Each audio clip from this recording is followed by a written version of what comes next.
We should not expect too much ahead of the election here, but the policy statement will be delivered this afternoon at 2 o'clock, and our team is setting up to bring you that news from Cape Town. We will be speaking to Rofhiwa Madzena in the next hour.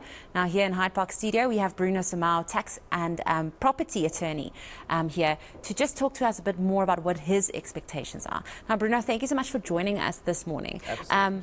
What are you looking out for in this midterm budget policy statement, taking into account that this is not any big announcements? It could give some indications for budget next year. So exactly what you said. It's not expected to be any big announcements.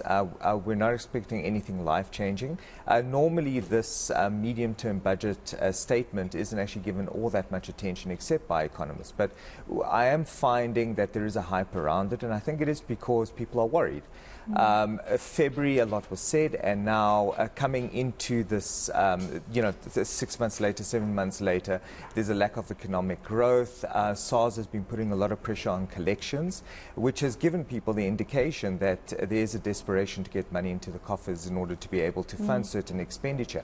On the property side of things, for example, we're finding worries around alternative accommodation when it comes to tenants or homelessness, which is causing issues because it's basically this ripple effect, as we'll get to later maybe when it comes to investment in the country.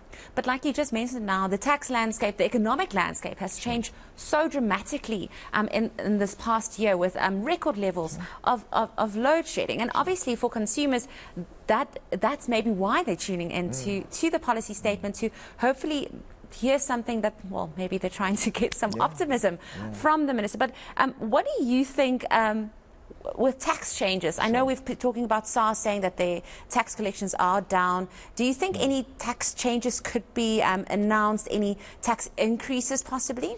So it's a difficult one because it's almost trying to fix the problem with a patch. To say SARS needs to up its collections is difficult because SARS has been trying tremendously over the last couple of years. I mean, their performance has not been bad if you look at it statistically.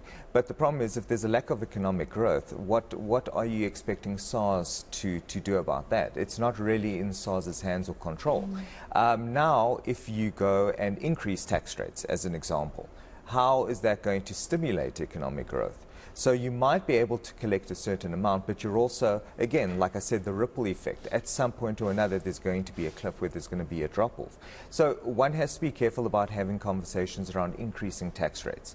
One has to be careful about having conversations about increasing or broadening the tax base. So, for example, there's speculation that maybe not now, but in February, one might look at the 45% tax bracket for personal income tax increasing, covering a further, like a wider scope of persons.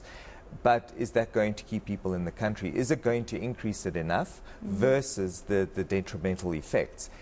Something, for example, like the increase in VAT. Again, it's speculative. There's been conversations about the potential increase in VAT.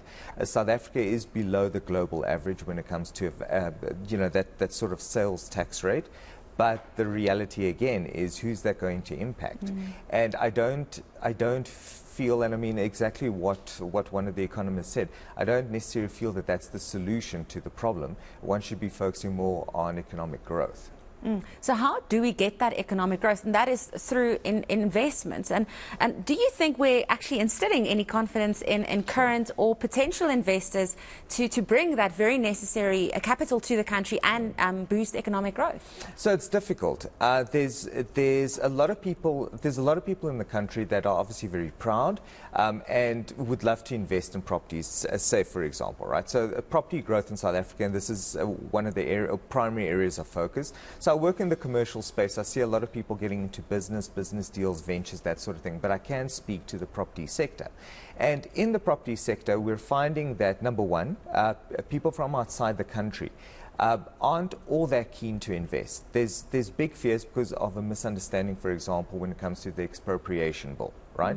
Big misunderstanding. There's a lot of things in the expropriation bill that, if had open conversations about, maybe people would understand that if you're using the property, that market value is a thing, that people might be able to get market value. Only certain circumstances will allow a government to expropriate without compensation. But the fear and the hype, unfortunately, has created this distrust, right? So now we're looking at something as simple as the expropriation bill. Then we're looking, for example, at a fear now. So another speculation was that by having a conversation around budget cuts, where the wage bill, for starters, right? So government employees making less money. That's one potential. Second potential is social housing. So at the moment, as it stands, because the interest rates have gone up, right? People have been trying to charge more rent.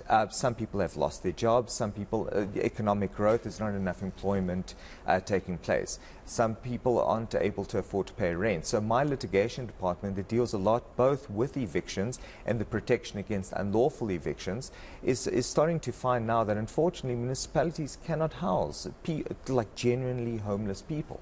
Even though the government has placed an obligation on them, legislation says that municipalities are responsible for providing alternative accommodation if a person is rendered homeless after an eviction. The problem is that's no longer the case, and it's become extremely difficult now for landowners. So the ripple effect is that landowners look at this, they consider that already the process already takes a number of months to institute complete get into the courts, but on top of that, the considerations that our courts have to bear in mind when making an order for an eviction, for example, is where's this person going to go? And the legislation doesn't provide for an alternative other than government, please provide accommodation. Budget cuts might now lead to even less accommodation being provided. Hence a lack of confidence now in the property investment space. And that all makes a vicious circle. Exactly. And not necessarily instilling confidence in investors. But Bruno, thank you so much for your time this morning. That was Bruno Simao. He is a tax and property attorney. We'll bring more information for you in the next hour about what we can expect from the midterm budgets.